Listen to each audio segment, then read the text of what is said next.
Pandalam Thottakkonam government higher secondary സ്കൂളിലെ ജൈവ പച്ചക്കറി കൃഷി ശ്രദ്ധേയമാകുന്നു. സ്കൂൾ കാർഷിക ക്ലബിന്റെ ആഭിമുഖ്യത്തിലാണ് സ്കൂൾ വളപ്പിൽ പച്ചക്കറി കൃഷി ആരംഭിച്ചത്.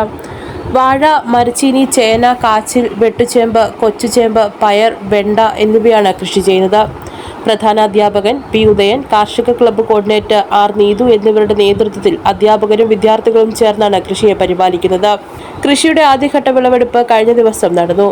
അടൂർ സർക്കിൾ സഹകരണ union chairman P. B. Harshakumar വിളവെടുപ്പ് ഉദ്ഘാടനം ചെയ്തു.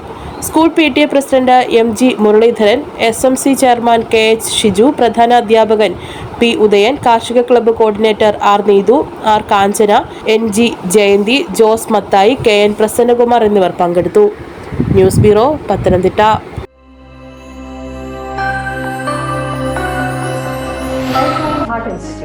നാടിന് നല്ല ഹൃദയം.